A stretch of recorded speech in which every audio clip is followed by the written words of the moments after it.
जब बात हो रही है कि बसंत वापस आई, मियां साहब ने आपको कमेटी में अपने साथ बिठाया और ये फ़ैसला हुआ। आपको किसी और ने भी अभी साथ बिठाया और उसके बाद एक बड़ा फ़ैसला हुआ। आप मुशावरती अमल में शरीक रहे और मैं बात कर रही हूँ पाकिस्तान क्रिकेट बोर्ड की। मोहसिन नकवी साहब से मुलाकात, फिर उसके बाद मोहसिन नकवी साहब की जानिब से ऐलान सामने आने में कुछ ताख़ीर हुई। वज़ीर-ए-आज़म पाकिस्तान के साथ उनकी मुशावरत चली, ऐलान देर से हुआ लेकिन उसे मास्टर स्ट्रोक करार दिया जा रहा है क्योंकि ऐसे लग रहा था कि भारत सख्त पाबंदी आयद कर देगा, आइंदा के लिए पाकिस्तान के लिए बहुत मुश्किलात होंगी। लेकिन उसके बरक्स हम देख रहे हैं कि श्रीलंकन बोर्ड की जानिब से एक लेटर पीसीबी को लिखा गया और कहा गया कि आप रिव्यू कर लें प्लीज़ अपने फ़ैसले को इंडिया के साथ ना खेलने के, इससे बड़ा माशी नुकसान होगा। ये फ़ैसला कैसे हुआ और ये कैसा फ़ैसला है for the future of cricket? जी हाँ, ये बड़ा इम्पोर्टेंट सवाल है, जिसकी एक बैकग्राउंड भी है फ़ैसले की। और बैकग्राउंड ये है कि पाकिस्तान ने हमेशा कहा है कि सियासत क्रिकेट में नहीं होनी चाहिए जी। और जब से बीजेपी हुकूमत आई है हिंदुस्तान में 2013-14 के बाद उन्होंने क्रिकेट के अंदर बहुत सियासत इन्वॉल्व कर दी। और क्रिकेट के जो सरबराह रहे हैं बीसीसीआई के, जो क्रिकेट के जो सरबराह रहे हैं बीसीसीआई के, तो उनमें से वो सारे बीजेपी के लोग थे जी। तो जाहिर है वो फिर अपनी पार्टी पोजीशन उसको वो चलाते रहे और वो बेसिकली एंटी पाकिस्तान बहुत हद तक। तो वहाँ ये फ़ैसला हुआ कि जी पाकिस्तान को हम दावत देंगे कि वो इंडिया आके खेला करे जो वर्ल्ड कप मैचेस हैं। बायलैटरली हम नहीं खेलेंगे एक दूसरे के साथ, मगर इंटरनेशनल मैचेस जो इंडिया में होते हैं उसमें पाकिस्तान अपनी टीम भेजा करे। मगर अगर कोई अगर इंटरनेशनल इवेंट होता है पाकिस्तान में तो हम अपनी टीम नहीं भेजेंगे। उस वक़्त उनका ये मौक़िफ़ था कि सिक्योरिटी ठीक नहीं है और इसलिए हमें डर लगता है। ये एक्चुअली जब से वो श्रीलंका के ख़िलाफ़ 2009 में वो एक इंसिडेंट हुआ था तो उसके बाद ज़ाहिर है इंटरनेशनल क्रिकेट यहाँ आनी बंद हो गई।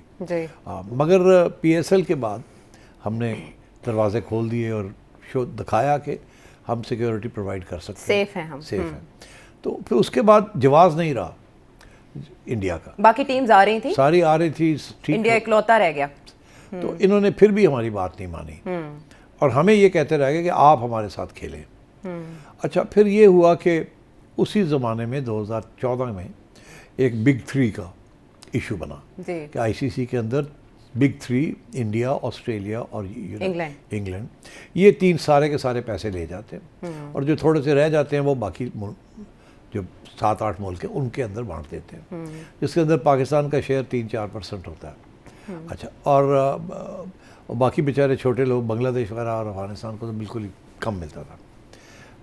तो बिग थ्री उसके अंदर रेजिस्टेंस पाकिस्तान की तरफ से आई। हम वाहिद मुल्क थे, हमने कहा कि ये बिग थ्री जो है आप और इसको पक्का कर रहे हैं और ज़्यादा आप खा जाएंगे तो ये इसको डिस्ट्रीब्यूशन इसकी बेहतर होनी चाहिए। मगर हम अकेले रह गए उसमें बाकी सारे जो ममालिक थे उन्होंने बीसीसीआई की हिमायत की। अच्छा, और उस वक्त आईसीसी का जो चेयरमैन थे वो भी बीसीसीआई के एक्स चेयरमैन थे, तो इंडिया कंट्रोल कर रहा था आईसीसी को भी ऐसे ही जैसे अब कर। तो उस वक्त जब ये बिग थ्री की बात आई तो हमने कहा हम नहीं करते साइन। तो 10 फुल मेंबर्स में से 9 ने कहा कि हम साइन करते हैं और मैंने कहा कि हम नहीं करते। जब हमने ये कहा तो उस वक्त मैं चेयरमैन था, तो मैंने कहा हम नहीं करते। तो फिर ये इंडिया वाले हमारे पास आए, इन्होंने कहा जी कि हमने 9 तो 10 ले ही लिए हैं, तो अब हमें तो ज़रूरत नहीं है आपकी, पास हो जाएगा ये रिफॉर्म और बिग थ्री तो बन जाएगा, तो आप क्यों अपने आप को अलहदा कर रहे हैं, आपको और नुकसान हो जाएगा आपका। तो मैंने कहा नहीं ठीक है, फिर ये तो आप गलत काम कर रहे हैं असूलन, तो हम नहीं इसका हिस्सा बन सकते। तो उन्होंने कहा अच्छा अब आपका यही इशू है ना कि आपको जो आपका फाइनेंशियल जो हक है आपको नहीं मिलता। मैंने कहा बिल्कुल। तो उन्होंने कहा अच्छा ठीक है, हम आपका कोई कॉम्पनसेट कर देते हैं। कॉम्पनसेट कैसे करेंगे?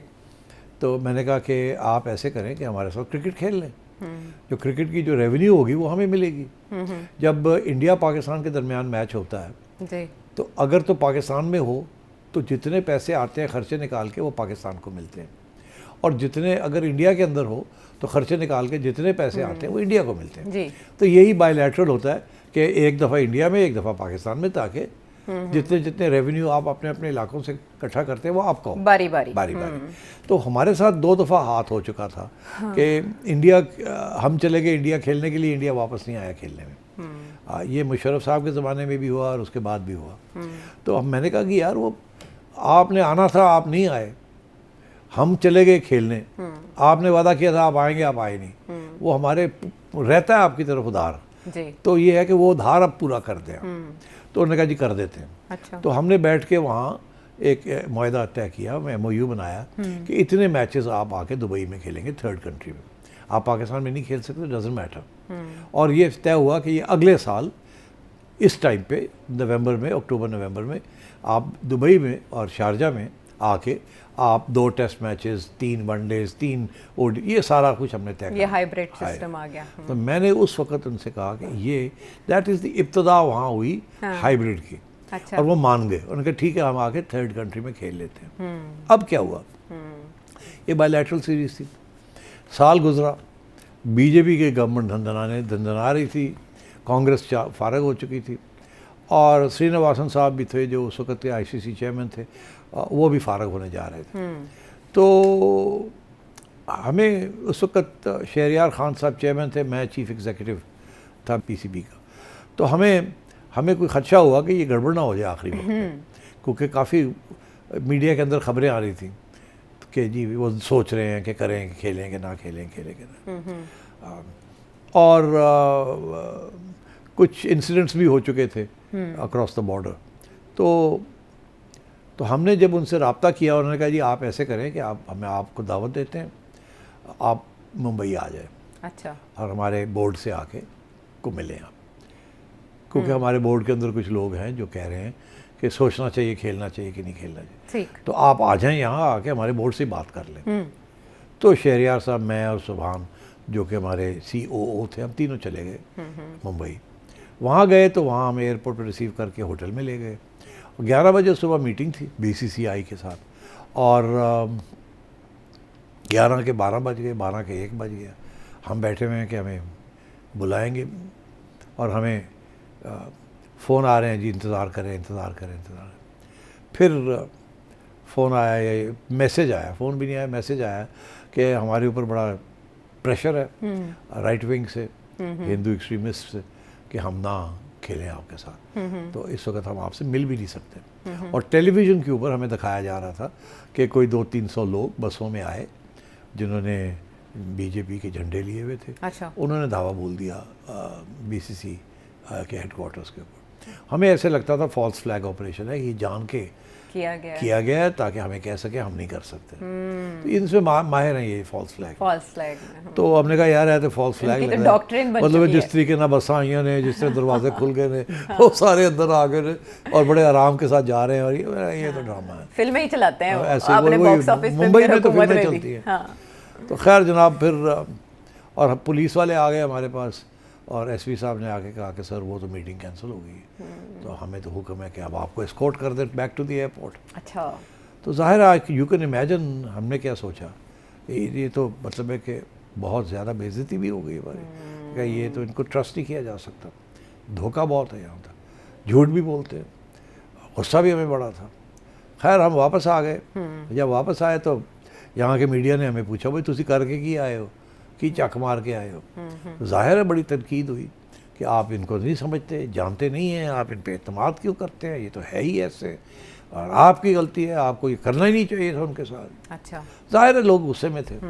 बहरहाल जी वो सर्वाइव कर दिया। उसके बाद फिर अगला साल आया तो वर्ल्ड कप था 2016 में, और इंडिया में ICC कि जी आप इंडिया में आके खेलें, फिर और अगर नहीं खेलेंगे तो फिर हम ये कर देंगे, वो कर देंगे, ये कर देंगे। तो हमने कहा अभी अब क्या करें, क्रिकेट तो खेलनी है हमने, चले शायद एक गुडविल जेस्चर कर देते हैं, शायद इसके साथ फिर कुछ रास्ते खुल जाए। तो हमने कहा ओके। मगर उस वक्त चौधरी निसार थे इंटीरियर मिनिस्टर जी। तो मैं चौधरी साहब के पास गया, पंजाब हाउस से मुलाकात हुई, मैंने उन्हें बताया कि ये मसला है। तो उन्होंने कहा क्या होगा अगर आप ना जाएं, ये है, सारी डिस्कशन हुई। मैंने उन्हें मुतमईन किया कि आप हमें इजाज़त दे दें, जाने दें, क्रिकेट के अंदर सियासत नहीं आनी चाहिए। अच्छा। अगर एक साइड थोड़ी बहुत कर रही है तो उनको हम डील कर लेंगे, मगर हमें पहल नहीं करनी चाहिए,